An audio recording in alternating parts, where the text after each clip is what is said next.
Malásia, Sri Lanka e Senegal, Emirados Árabes Unidos e Saara Ocidental, Butã, Argélia, Iraque, Tailândia e Israel, Arábia Saudita, Laos, Índia, China e Nepal, em Bangladesh, na Mauritânia.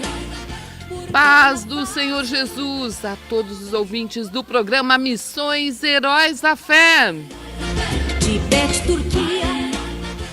Segunda-feira, dia 6 de abril de 2020, mais uma edição do programa Missões Heróis da Fé, órgão de divulgação da Associação Missionária e Evangelística Heróis da Fé. Nesta tarde nós temos aqui conosco o irmão Pascal Silas Tuê.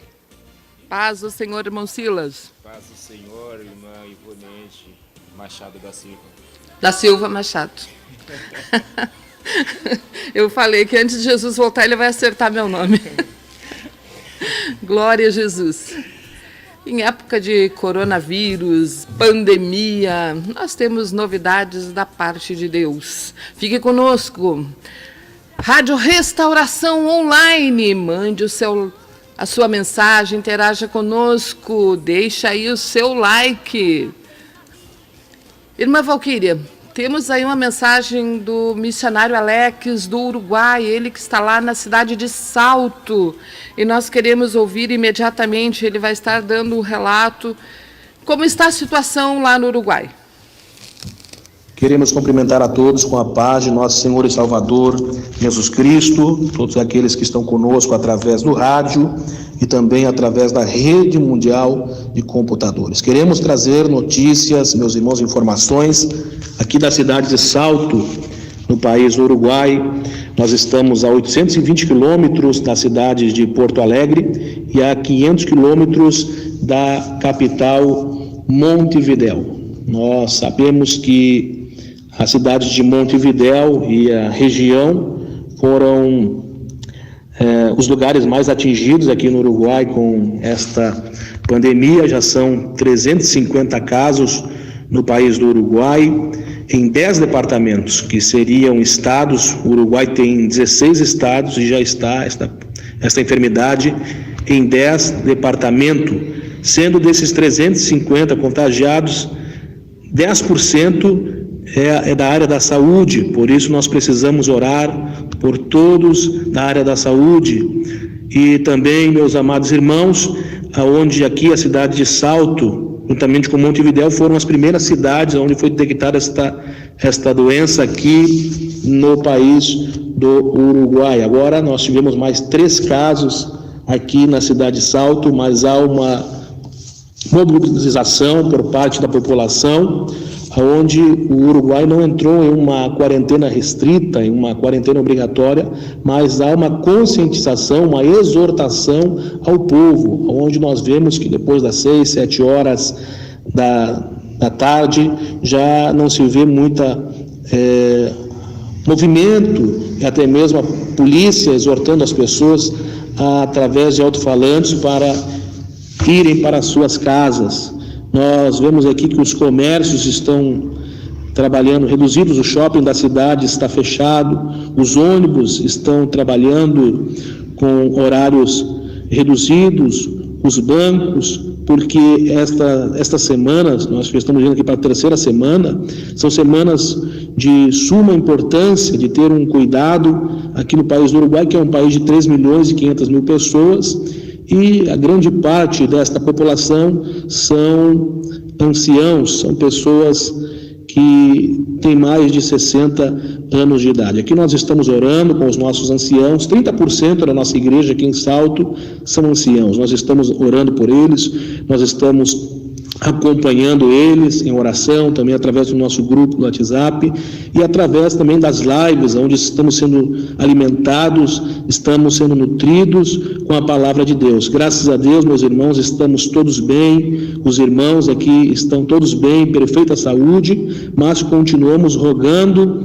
as orações dos nossos irmãos. Agora até mesmo o presidente da República estendeu agora também na questão das aulas, as aulas estão se estendendo o prazo porque ainda não chegou o pico desta enfermidade aqui no país do Uruguai. São 4 pessoas que foram a óbitos, um empresário, um médico, também um ex-ministro.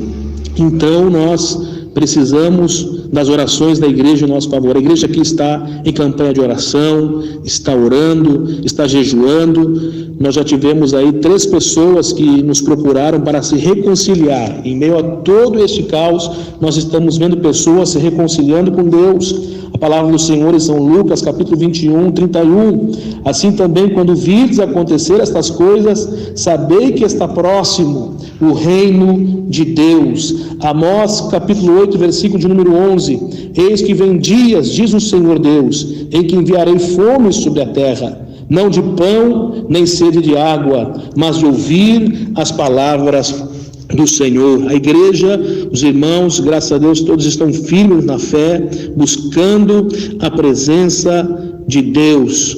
Glória a Jesus. Também nós tivemos aqui um testemunho de uma irmã que nesses dias estava com muito medo, estava com muito pavor devido a tudo isto que está acontecendo. Então esta irmã começou a orar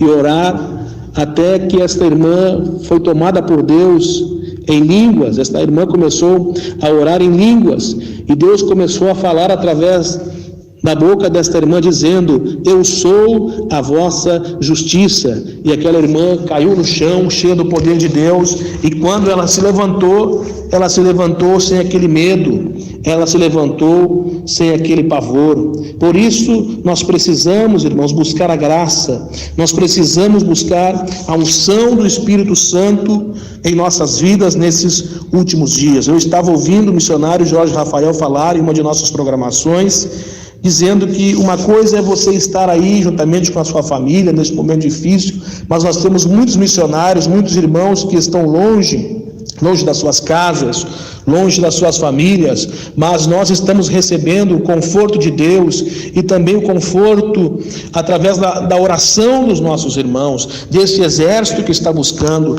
deste exército que está orando, buscando a presença do Senhor. Por isso, meus irmãos, orem pelo país do Uruguai. Nós necessitamos orar, nós necessitamos buscar a presença de Deus. Algo que tem acontecido no país do Uruguai, nós necessitamos suicídio, devido às pessoas estarem aí nas suas casas e muitos não estarem buscando a presença do Senhor. Tem aumentado aqui no Uruguai nesses últimos dias o feminicídio. Por isso, oremos pelas famílias, oremos pelos nossos irmãos, uns pelos outros, aqueles que necessitam sair para os seus trabalhos, que a presença, que a graça do Senhor esteja sobre as suas vidas. Muito obrigado, meus irmãos, por esta oportunidade, a família Heróis da Fé, os irmãos que sempre têm mantido a mim e minha família no campo missionário. Obrigado pelas vossas ofertas, pelas vossas contribuições em meio a esse caos, em meio a essa crise mundial. As vossas ofertas e as vossas contribuições já chegaram aqui no Uruguai. Muito obrigado pela tua oferta, irmão. Nós estamos bem, graças a Deus, porque os irmãos têm mantido a nossa vida, mantido a nossa família, e nós glorificamos a Deus por isso. Orai por nós, paz, oração e união. Vimos aí então a palavra do nosso missionário, irmão Alex, que está lá em Salto, no Uruguai, e ele falou que tem os irmãos lá no interior, São Borja, se não me engano, que estão na audiência reproduzindo o programa numa rádio local, irmão Silas. Glória a Deus por esse crescimento que Deus está dando aí, os irmãos divulgando a obra missionária. Temos na audiência o irmão Christian lá de Caxias, ele que é um dos secretários de missões. Temos irmãos também, irmã Daiane Rocha, irmão Pedro Silva de Chapada, irmão Silas já esteve lá em Chapada também. Muitos irmãos aí ligadinho no programa. Não esqueça de deixar o seu like, mandar a sua mensagem. Nós queremos já aproveitar aqui e conversar então com o irmão Pascal Silas Tuê. Ele disse: mas meia hora passa muito rápido. Realmente, quando a gente começa a falar, já está terminando a programação, né? Mas vamos lá. Irmão Silas. Já com Ivonete, né? Irmão Silas, o irmão aí outro dia teve uma programação com o pastor Humberto, ele fez uma entrevista abençoada. Então, hoje nós queremos saber, assim, o irmão Silas, que tem servido de bênção para a Associação Missionária Evangelística Heróis da Fé, no sentido de ser um tradutor e também ser um canal de bênção de Deus para abençoar os missionários. Também é um missionário, né, que veio lá de Camarões. Irmão, tenha liberdade para falar aí. Paz do Senhor, meus queridos irmãos, a paz do Senhor, querido ouvinte. Meu nome é Pascal Silas THUE, é um nome às vezes um pouco difícil de pronunciar. Eu tenho, na verdade, apenas dois nomes e um sobrenome. O sobrenome é do pai. Então, eu não tenho sobrenome, eu tenho só dois nomes, Pascal Silas. Eu nasci em Camarões. Nasci dentro de uma família cristã, graças a Deus. O meu pai era um presbítero da igreja. Ele foi sempre nos ensinando a palavra de Deus, o temor de Deus, que é o princípio da sabedoria.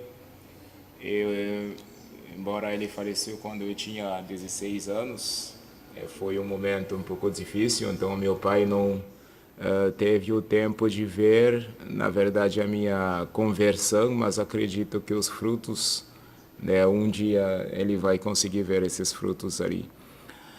Então, eu me lembro de uma vez, na minha conversão, eu me converti em Camarões, dentro de uma igreja evangélica, e quando na minha conversão, o dia que nós estávamos à frente do altar, porque a conversão lá era todo mundo publicamente tinha que confessar que agora estou me tornando crente, né? Como o pastor Humberto já tinha falado na outra entrevista, eu tinha recebido o batismo quando criança, mas só que eu não era criança. E daí, por isso, quando eu me converti, não quiseram mais me batizar, mas que né, a pessoa se coloca à frente da igreja, confessa que ele vai ser crente e também que ele vai ser missionário. Então, era um dia assim, de muito comprometimento, porque daí a gente recitava essa passagem de Mateus 28, 20, né?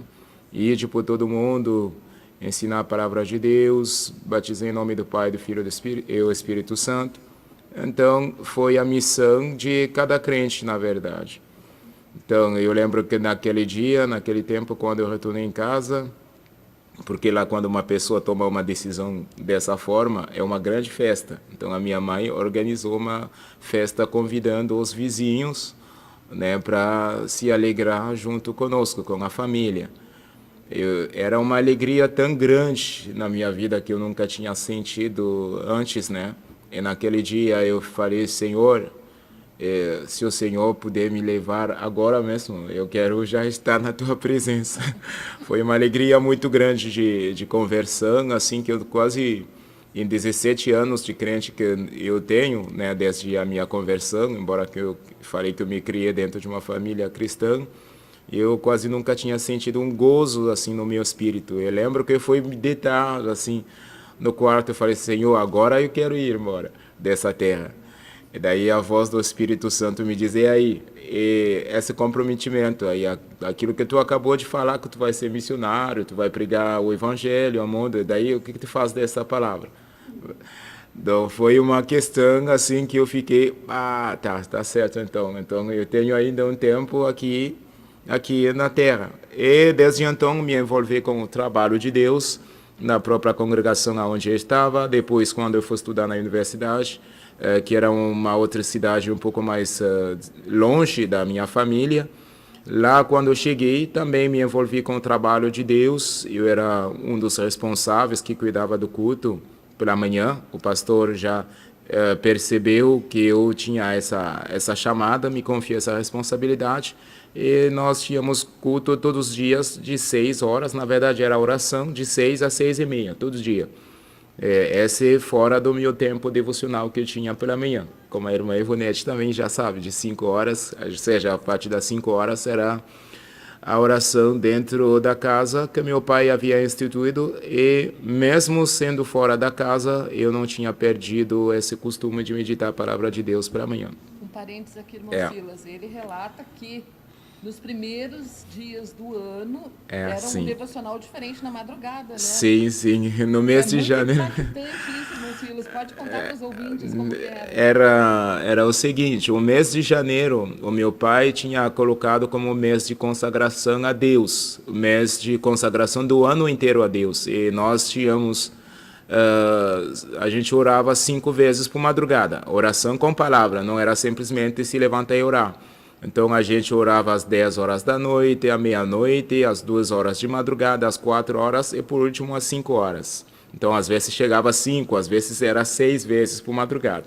E sempre quando o meu pai acordava, ele não tinha assim relógio, mas acordava nesse espaço. Então a gente acordava, todo mundo ficava à volta da mesa, e o pai pegava sempre uma porção da palavra de Deus, dava para cada um dos seus filhos, cada um meditar, ou seja, cada um ler, e daí ele dava a explicação. Então, imagina, de madrugada, acordou já com sono, daí vai ter que ouvir a explicação de cada passagem bíblica, depois tem a oração.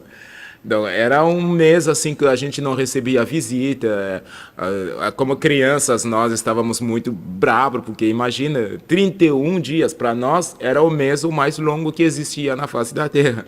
Ou seja, porque era um mês assim, onde quase que a gente não dormia. Mas isso trouxe bastante frutos, porque o meu pai era um homem de Deus, ele sabia, na verdade, que sem a presença de Deus o ser humano praticamente nada. Isso fez que mesmo quando o meu pai não estava em casa, a minha mãe já pegava. Então não tinha desculpa que o pai não está ali. Não, o pai não está aí, mas a mãe está ali. Era a bênção assim, que eu vi dentro desse casal, né? Que às vezes quando o esposo não está ali, a mãe não apoia, mas os dois pegavam junto. Era sempre assim, era uma bênção esse tempo. Então assim foi. Tinha um copo d'água. Isso, tinha um copo de água aí, o Bonete já conhece bem a história. É que de madrugada, qualquer pessoa, quando uma pessoa acorda, ele está com sono ainda. E meu pai tinha copa de água, e o mês de janeiro é um mês, tipo, o inverno lá, e é bastante frio, e o meu pai tinha várias copas de água na mesa dele. Então a criança que dava um cochadinha, se diz, né? Cochilada. A primeira advertência era de se colocar de pé. Mas se mesmo de pé, dava ainda um cochilo, ou seja, cochiladas aí, e daí era um copo de água no rosto daquela criança. Então, e acabava o sono na segunda mesmo, ou seja, na hora acabava o sono. Então era assim que o meu pai, né, era a estratégia. Daí a gente sempre lutava para não pegar a copa de água, porque depois não tem mais como dormir, né? Sim, água gelada, então essa forma. Mas foi uma experiência muito tremenda, impactante na minha vida, que eu sempre levei as coisas de Deus a sério. E desde então, né, eu não sei se eu posso já falar daqui ou vou ter que falar do que aconteceu lá antes de eu vir para cá, porque não sei se o tempo vai chegar. Fazer em várias séries essa entrevista, né? Com certeza. Do que der para falar hoje. Tá, então eu vou falar só um pouquinho do Camarões, e daí depois, logo quando der mais uma outra oportunidade, nós iremos contar também de como Deus é mente e dos meus irmãos. Era no lado norte do Camarões, porque tinha uma universidade lá boa, que tinha a área que eu queria estudar, que era a área de tecnologia. Eu vou só contar uma experiência que aconteceu comigo. Lá em Camarões existe uma prova chamada o Enem, que a gente compara com o Enem daqui. Eu fiz essa prova 2 vezes. Eu não tinha na minha vida experimentar, ou seja, falhar numa prova, assim, né? Porque para mim eu sempre passava. Eu era uma pessoa dedicada e Deus me abençoava no estudo. Então eu passava, eu tive assim uma formação bem rápido, e quando eu cheguei naquele último ano, eu não passei na prova. Para mim foi uma prova, né? Eu passei a prova, não passei a prova. E foi uma prova muito tremenda, porque Deus estava me ensinando. Ele tinha um projeto, e isso fazia parte do projeto dele, para que eu não passasse, porque se eu passasse naquele tempo, eu nunca tinha ido lá, eu não teria ido estudar lá no norte, também eu nunca teria chegado aqui no Brasil. Ia estudar numa outra universidade, onde os meus irmãos estavam, o meu irmão mais velho, né, que passou também e que foi estudar naquela universidade.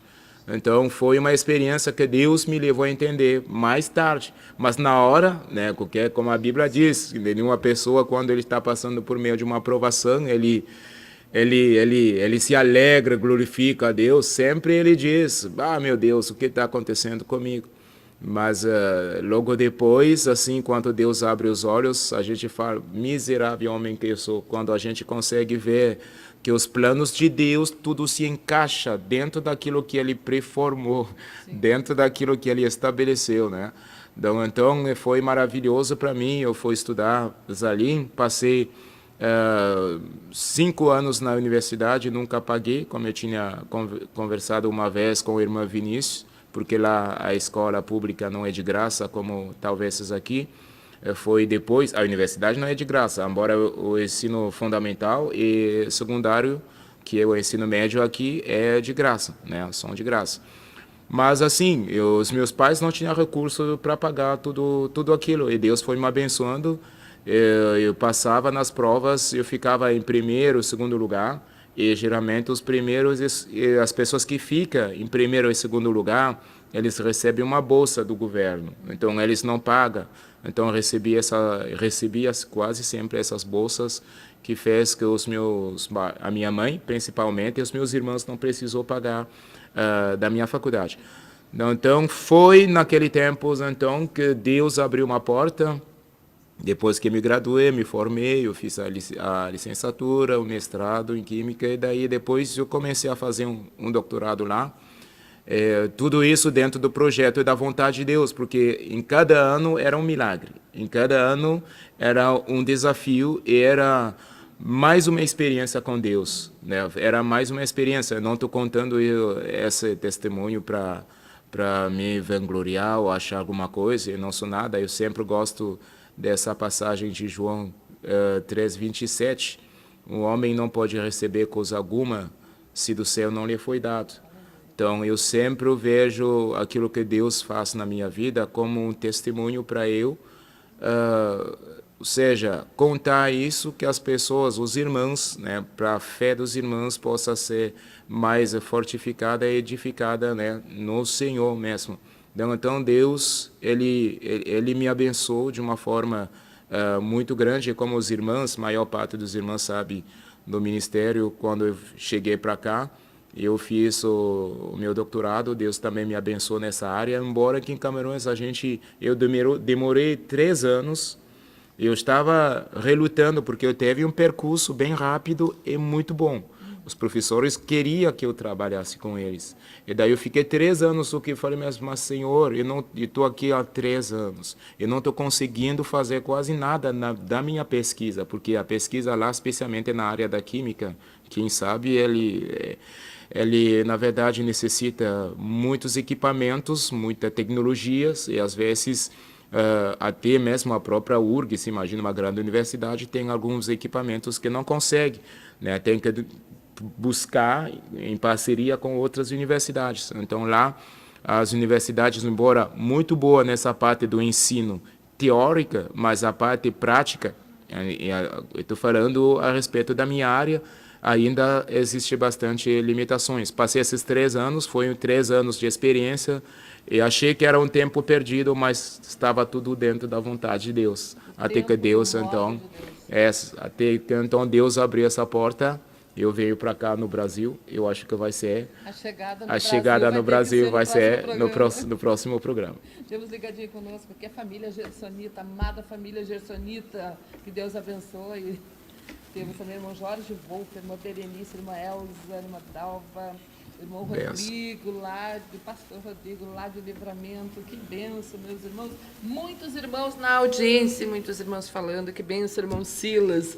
Glória a Deus, irmão Silas está aí glorificando o nome de Jesus, na qualidade de servo. Deus não é homem para mentir.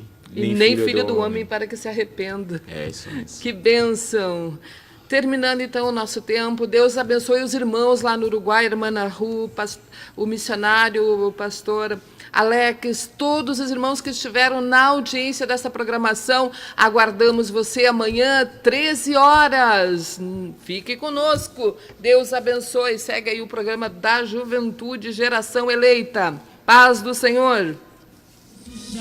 Ao Senhor adorou e próximo ao seu fim José profetizou e pela fé em Deus o hebreu Moisés venceu. Sejas tu assim, irmão, um herói da fé, sendo missionário onde Deus te manda ir. Ou sejas tu também, irmão, um herói da fé, sustentando outros onde tu não podes ir. Sejas tu assim, irmão, um herói da fé, sendo missionário onde Deus te manda ir. Ou sejas tu também, irmão, um herói da fé, sustentando outros onde tu não podes ir. Sustentando outros onde tu não podes ir.